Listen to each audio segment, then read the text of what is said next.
အားလုံးပဲမင်္ဂလာပါဒီနေ့မှာတော့ကျွန်တော်က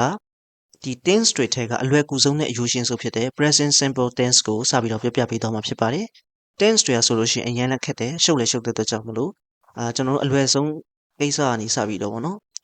တေးသေးချာချာလေးမှတ်ထားဖို့အရင်ရည်ကြီးပါတယ်ဒါမှကျွန်တော်တို့ဒီထက်ပိုပြီးတော့ခက်တဲ့ tense တွေသွားတဲ့အခါမှာလွယ်ကူသွားမှာဖြစ်ပါတယ်အဲ့တော့ကျွန်တော်တို့ ਨੇ အတူတူဒီအလွယ်ကူဆုံးနဲ့အယူရှင်ဆုံးဖြစ်တဲ့ present simple tense အကြောင်းကိုလေ့လာကြရအောင်နော်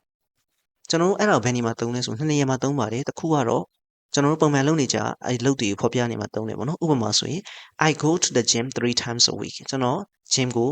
တစ်ပတ်ကို3ချိန်သွားတယ်ဒါပုံမှန်လုပ်နေကြအလုပ်ဖြစ်တဲ့အတွက်ကြောင့် present simple tense ကိုသုံးပါတယ်နောက်တစ်ခုကတော့ we drink coffee at work အလုပ်မှာကျွန်တော် coffee တောက်တယ်အဲ့ဒါလည်းပုံမှန်လုပ်နေကြအလုပ်ဖြစ်တဲ့အတွက်ကြောင့် present simple tense ကိုသုံးပါတယ်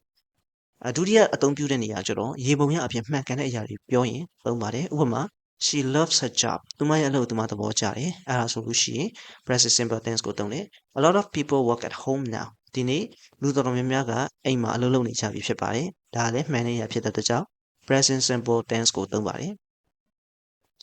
နောက်တစ်ခုကျွန်တော်တို့ဒီ sentence structure က3မျိုးရှိရပါတော့ positive လား negative လား question လားပေါ့နော်အဲ့တော့ကျွန်တော်တို့ဒီ positive sentence တွေမှာဆိုလို့ရှိရင် present simple အနေနဲ့ verb 1သုံးတဲ့အခါမှာကျွန်တော်အရှိက subject ကိုကြည့်ရအောင်နော် subject က plural ဆိုရင်ကျွန်တော်တို့က verb ကိုလည်း plural သုံးတယ် subject က singular ဆိုလို့ရှိရင် verb ကိုလည်း singular သုံးပါတယ်ဒီနေရာမှာကျွန်တော်တို့ I နဲ့ you ကိုကျတော့ကျွန်တော်တို့ plural အနေနဲ့ပဲယူရမှာဖြစ်ပါတယ်အဲ့ဒါကြောင့်မလို့ကျွန်တော်တို့ဥပမာ I ဆိုလို့ရှိရင် I like ice cream you ဆိုလို့ရှိရင် you go to the gym ဒါပေမဲ့အနေကိန်းဖြစ်တဲ့အခါကျလို့ရှိရင်တော့ကျွန်တော်တို့က he ဆိုလို့ရှိရင် he eats s ထည့်ပြီးတော့သုံးရတာဖြစ်ပါတယ် he eats meat ဖြစ်ပါတယ် she ဆိုလည်းအဲ့တိုင်းပဲ she eats meat we ဆိုလို့ရှိရင်တော့အများကြီးဖြစ်တဲ့ကြောင့် we watch a lot of films အဲ့လိုသုံးတယ် they ဆိုလည်းအများကြီးဖြစ်တဲ့ကြောင့် verb ကိုအများကြီးပဲသုံးတယ်ဗောနော် they work at home အဲ့တော့အဲ့ဒီဟာတွေကျွန်တော်တို့က negative ပြောင်းပြီဆိုလို့ရှိရင်ကျွန်တော်တို့ကverb ကပေါ့နော် plural ဖြစ်တယ်ဆိုလို့ရှိရင် don't ကိုသုံးတယ်သို့မဟုတ် do not ပေါ့နော် don't plus verb 1သို့မဟုတ် do not plus verb 1သုံးပါတယ်တကယ်လို့ verb က singular ဖြစ်နေပြီဆိုလို့ရှိရင်ကျွန်တော်တို့ does not plus verb 1သို့မဟုတ်doesn't plus verb 1ကိုသုံးပါတယ်အဲ့တော့ကျွန်တော်တို့ကမေခွန်းပြောင်းပြီဆိုလို့ရှိရင်တော့ကျွန်တော်တို့ကအများကြီးပေါ့နော် plural verb ဆိုလို့ရှိရင် do plus subject plus verb 1တကယ်လို့ singular ဖြစ်တယ်ဆိုလို့ရှိရင် does plus subject plus verb 1ကိုသုံးပါတယ်ဒါလေးတွေကတော့ကျွန်တော်တို့ကဒီpresent simple အနေနဲ့သုံးတဲ့နေရာမှာသုံးများတဲ့ဟာလေးတွေပေါ့နော်နောက်တစ်ခုကမေးခွန်းမေးတဲ့အခါမှာဆိုလို့ရှိရင်ကျွန်တော်တို့က2မျိုးရှိရပေါ့နော်တစ်ခုကတော့ do သို့မဟုတ် does နဲ့စပြီးတော့မေးတာရှိတယ် wh နဲ့မေးတာရှိရပေါ့နော် wh နဲ့စတဲ့မေးခွန်းတွေရှိတယ်အဲ့တော့ကျွန်တော်တို့ do သို့မဟုတ် does နဲ့မေးတဲ့မေးခွန်းတွေမှာဆိုလို့ရှိရင်ခုနကကျွန်တော်ပြောလို့ပဲအများကြီးဆိုလို့ရှိရင်ကျွန်တော် do plus subject plus verb 1အနည်းကြီးဆိုလို့ရှိရင် does plus subject plus verb 1အဲ့လိုသုံးတယ်ပေါ့နော်သုံးနေမှာပြန်ဖြေတဲ့အခါမှာဘယ်လိုမျိုးပြန်ဖြေမလဲအဲ့တော့ဥပမာကြည့်လိုက်မယ် do you like cheese ကိုမင်းကြိုက်လားပေါ့နော်အဲ့ဒါဆိုလို့ရှိရင်ကြိုက်တယ်ဆိုရင် yes I do မကြိုက်ဘူးဆိုရင် no I don't အဲ့လိုဖြေရမှာဖြစ်ပါတယ်တကယ်လို့သူက singular verb အနေနဲ့မေးထားတယ်ပေါ့နော်ဥပမာ does she play football on Saturdays အဲ့ဆိုလို့ရှိရင်သူမကစနေနေ့တွေမှာဘောလုံးကန်လားကန်တယ်ဆိုရင် yes she does မကန်ဘူးဆိုရင် no she doesn't အဲ့လိုဖြေပေးရမှာဖြစ်ပါတယ်ဒါပေမဲ့လေ wh နဲ့စတဲ့မေးခွန်းတွေပေါ့နော်အဲ့ဒါဆိုလို့ရှိရင်တော့ကျွန်တော်တို့ခုနလို yes I do yes I do တို့ no I don't တို့ ਨੇ ဖြေလို့မရဘူးပေါ့နော်ဘယ်လိုမျိုးဖြေပေးရလဲဆိုတော့သူမေးတဲ့ဟာကိုဖြေပေးရမှာဖြစ်ပါတယ်ဥပမာ where do you work မင်းဘယ်မှာအလုပ်လုပ်လဲအဲ့ဆိုအလုပ်လုပ်တဲ့နေရာကိုပြောပြပေးရမှာဖြစ်ပါတယ် I work in New York မှာအလုပ်လုပ်ပါတယ်what time does he have lunch သူကဘယ်အချိန်နေ့လည်စာစားလဲအချိန်ပြောပြပေးရမှာဖြစ်ပါတယ် he has lunch at 12 12နာရီမှာသူစားပါတယ်အဲ့တော့ခုနကလို do does နဲ့မေးတဲ့မေးခွန်းတွေကြတော့ကျွန်တော်တို့က yes or no question လို့ပြောတယ် yes သို့မဟုတ် no ဖြေပေးရမှာဖြစ်ပါတယ် wh နဲ့မေးတဲ့မေးခွန်းဆိုရင်တော့သူမေးတဲ့အကြောင်းအရာကိုတိတိကျကျကိုဖြေပေးရမှာဖြစ်ပါတယ်အဲ့ဆိုလို့ရှိရင်ကျွန်တော်တို့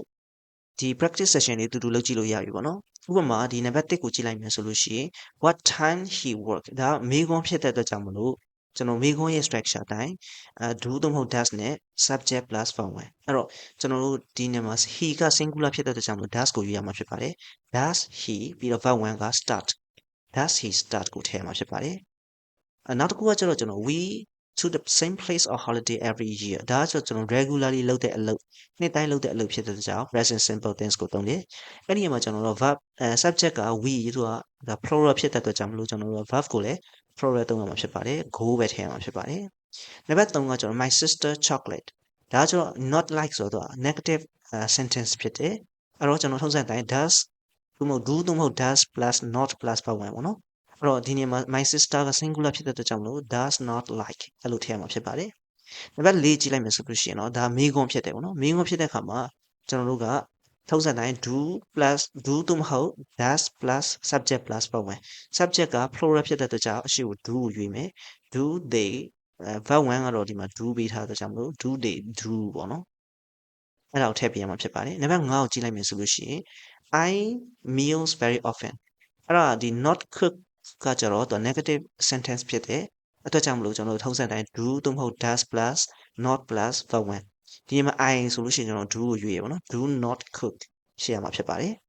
နံပါတ်6ကကျတော့ဒါမေးခွန်းပေါ့နော်မေးခွန်းဆိုလို့ရှိရင်ထုံးစံတိုင်း do သို့မဟုတ် does plus subject plus verb 1ထည့်ရမှာဖြစ်ပါတယ်ဒီနေ့မှာ cats ကအများကြီးဖြစ်တဲ့အတွက်ကြောင့်